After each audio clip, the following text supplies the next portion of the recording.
Congressman, thank you so much for joining me from Washington.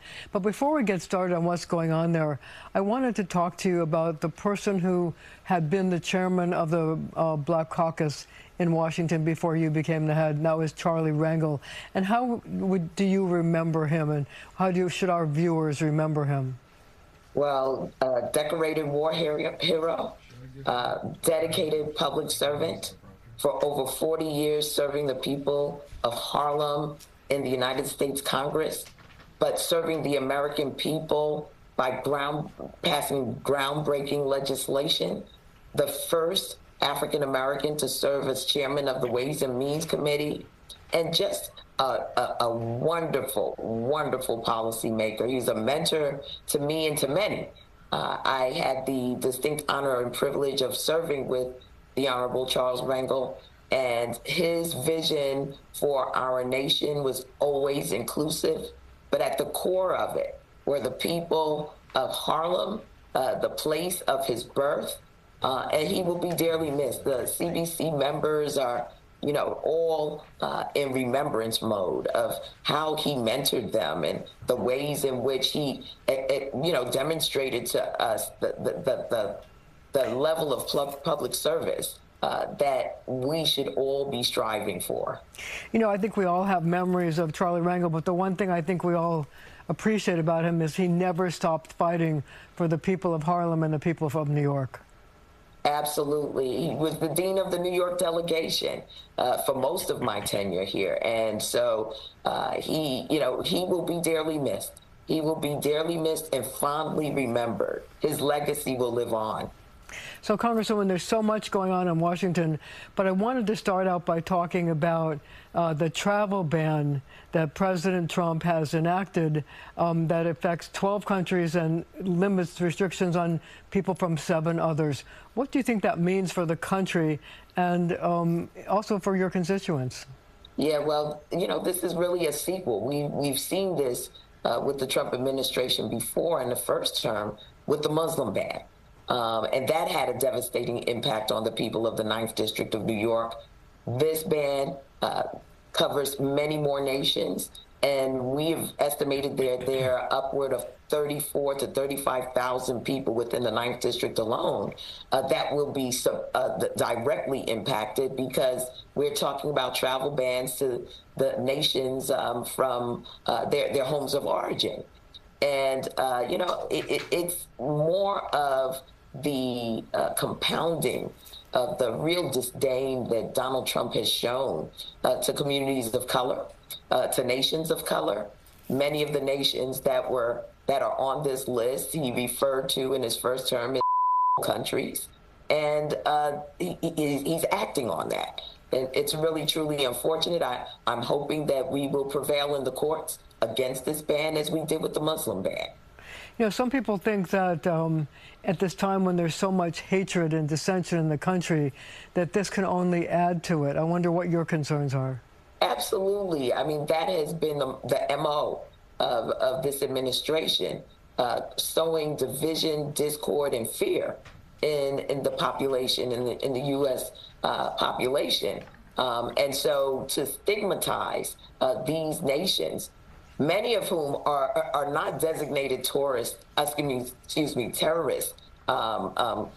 nations, is just it's unheard of, and it's just again a further confirmation of his discrimination and bigotry against communities of color.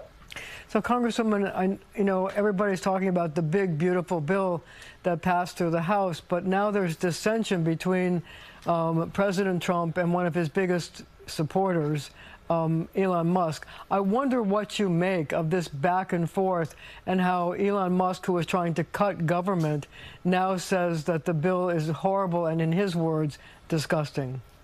Well, yeah, listen.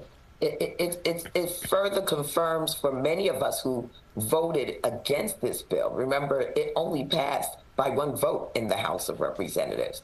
That what we saw with this bill will indeed explode the debt in the United States.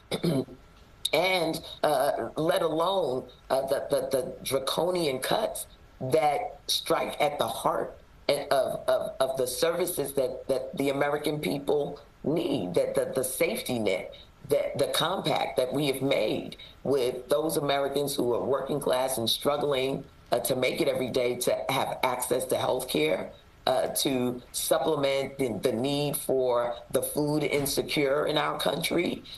There are a whole host of things in what we call the big ugly that will ultimately be an upheaval in our nation in terms of our way of life. And when I think about the fact that you sandwich that with the tariffs that are taking place, it's a major pressure on the average everyday American. And it's ironic that the wealthiest man in the world is speaking out about this.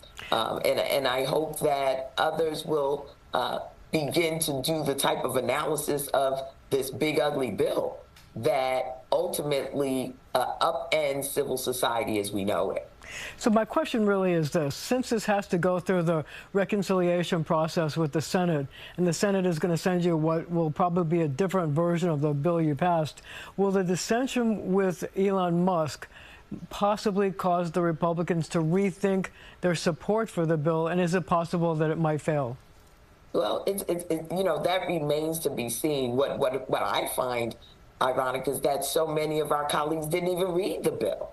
And now they're finding out that there are egregious things that were added to this bill in order to get it passed in the House of Representatives that, again, will really create a severe hardship on the American people. A 10-year moratorium on states that are trying to regulate artificial intelligence. What are we doing? We're not protecting the American people, for sure, because we have been dragging our feet at the federal level and putting up those guardrails to protect our people. States have had to move ahead with it.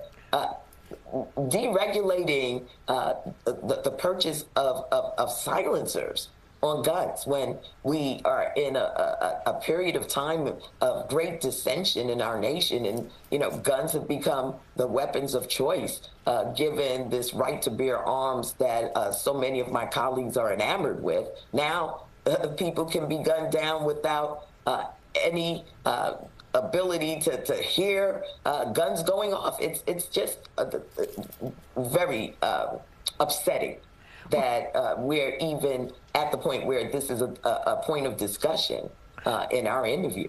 So, Congresswoman, we only have about a minute left, but I was curious about one thing. Do you think that the fact that Elon Musk is saying that the budget increases the size of the national debt will mean that cuts have to be made when it comes back to the House? Well, see, that's the other side to this conversation. Elon Musk has his own agenda, and a lot of it is contained in this bill.